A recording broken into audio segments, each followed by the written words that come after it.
We are always tickled to have Coach Pittman join us. He's one of the favorite people that comes through here, and we aren't just saying that because he's here. We will go straight to questions. We'll start with AP on the left side. Hey, Coach. Good afternoon. How you doing, buddy? Yes, sir. Doing fine. Thank you. AP Stedham, AP as we see it. Coach, Talon Green, did he surprise you last year? I mean, such fantastic ability, athletic ability. Man, he didn't. And I'm going to tell you why. Because I believe in him like nobody's business. So now I might have been surprised when he first started practicing. You know what I mean? I saw some things on tape and all. I might have been a little surprised about his ability to throw the ball and throw it accurately and with zip on it. But once we got him in practice, I was his biggest supporter. I mean, I know he's got his parents and all that, and Bobby. But I think that he's going to get much better this year, understanding pre-snap reads and the speed of the game, and he's healthy. But I love him, and his parents are wonderful people too. But we have Talon Green and other people don't. It gives us a chance. Third row. Hey, Sam, you said last year that Talon came in and just kind of took the team leadership role. What is it? I mean, I'm assuming now he's even progressed as a leader, but what is it specifically that he does well as a leader? Does it. In other words, he's never complains. He is one of the hardest workers. He's always on time, always early. Any type of extra things he does. So, you know, anything that a good leader would do other than just vocal, you know, so he does it by example. You know, if there is a problem, he is a problem solver, not a problem maker. And a lot of times when you have a guy that's one of your best, if not your best player on your team, and he's that way, then it goes all through the whole team. Fourth row, middle. Tyler Shaw with KBTX in College Station. When your incoming transfer tight end's Jaden Platt, kind of what does he add to the team? What kind of potential do you see in him?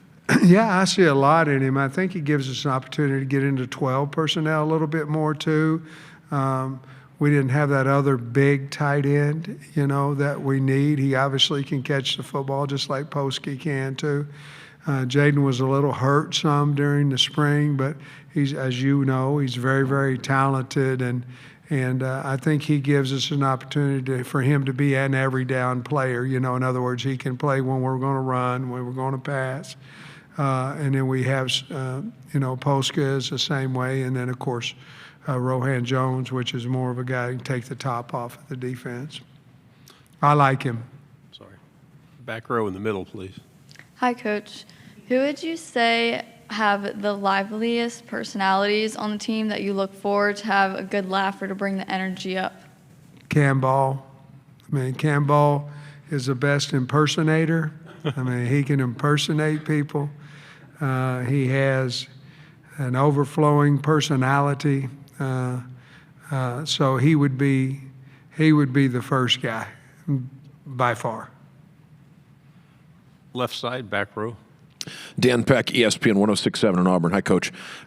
What can you say about Coach Travis Williams and where he provides value? All your players mentioned his energy as something that they really appreciate. What can you say about Coach?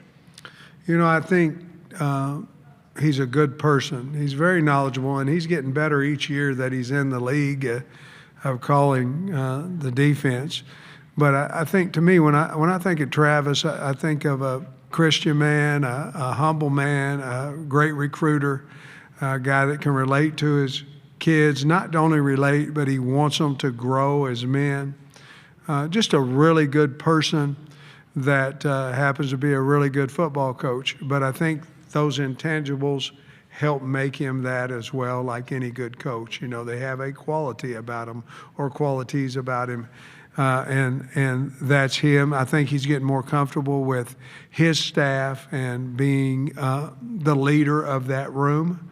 I think he's getting more comfortable with that as well. In the middle, third row. Yeah, when you think back to the 2021 season, Outback Bowl, won all your rivalry games that year. What's the importance level this year of just getting back in a lot of those rivalry games? You know, I don't think we've won one since then. And appreciate you not saying that, but I figured, oh, what the hell. We need to win them damn games, you know.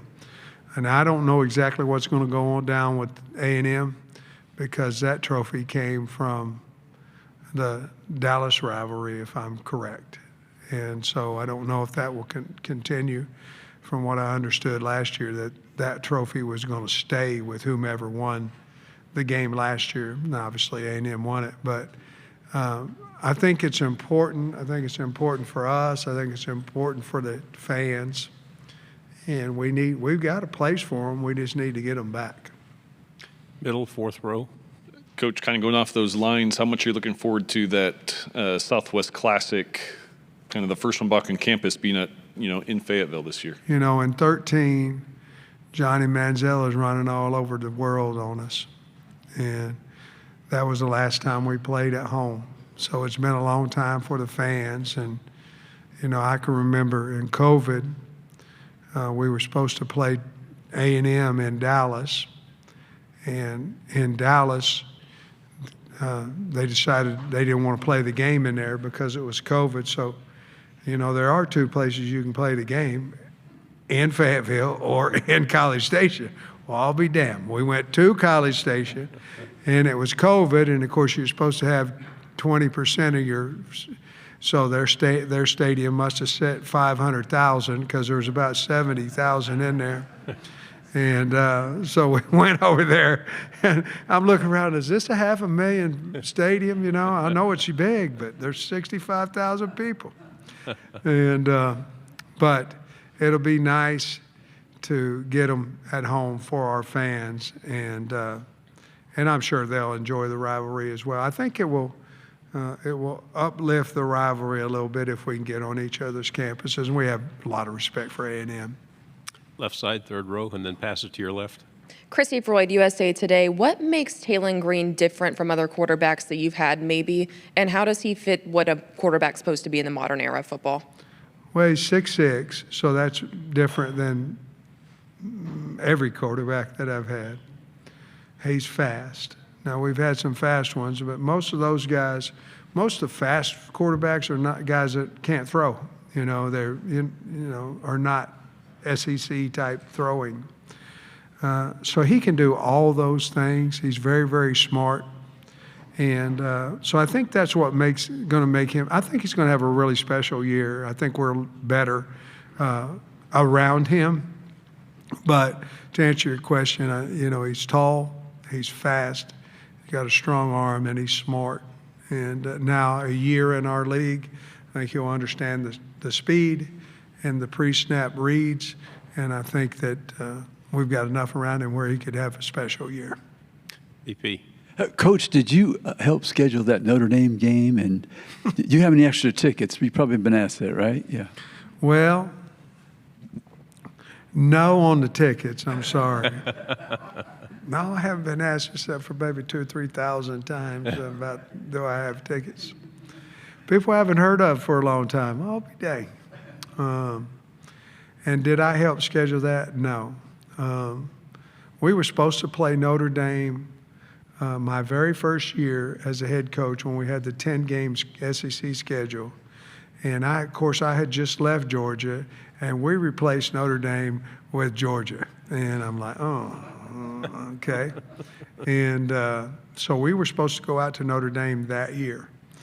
And I'm shocked that we're not going out there this year, but what a great program they have. I've only been in program. We played them 3 different times, and all the different places I've been, we've only played them twice at Georgia and once at North Carolina. But what a storied program. And I'll say this, we went up to Notre Dame, and they were the nicest people in the world. Now, their team was physical and all that, but the people up there were so nice, and all that. And we had a heck of a game when I was at Georgia up there with them. But I did not have anything to do with that schedule. Right side, third row. Trevor Denton with Way 31 in Huntsville. Obviously, we're the home to Alabama A&M, who you get in the season opener. What are your thoughts on that matchup? They've got a new head coach over there that spent a lot of time in the NFL. What do you think of the Bulldogs?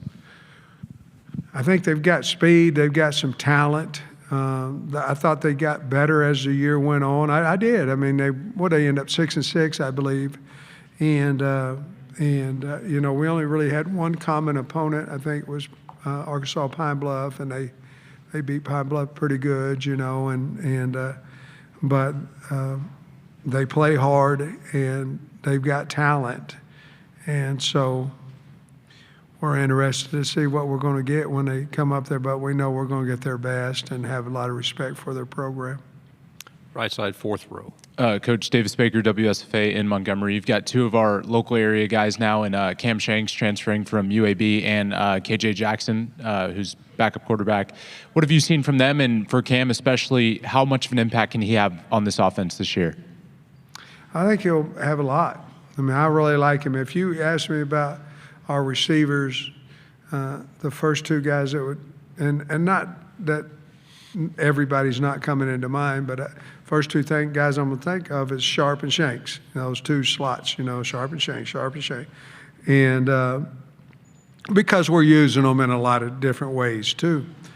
And but with him being able to return punts too, we really haven't had that.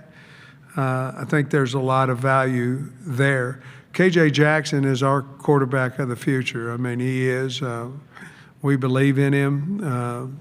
You know, he's behind Talon, you know, but Talon will graduate, or he already has. He'll get out of there next year, and KJ will be that guy. We have a lot of confidence in him,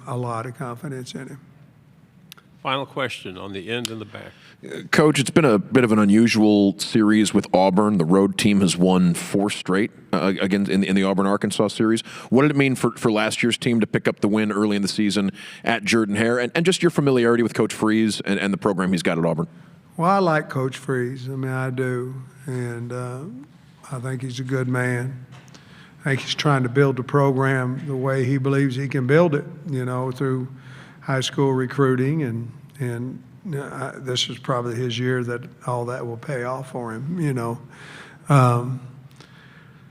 Jordan-Hare, as you've heard, is a hard place to win, and somehow we went up there and won twice in a row. And hell, I'm hoping that Fayetteville's a hard place to win. They came down and beat us. The year we went 9-4, they beat the brakes off of us down there, and of course.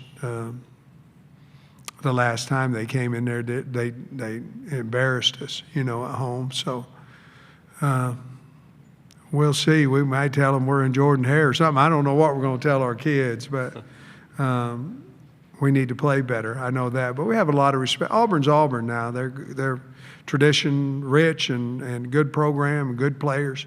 So we're going to have to be ready to go, because I think from listening to you, it feels like you got a pretty good football team, and I do too. I think they do, and I think we do too. So I think it should be a really good game. Coach, thank you very much. We wish we had more time, and wish you the best. Thank you, guys. Appreciate y'all waiting around on me.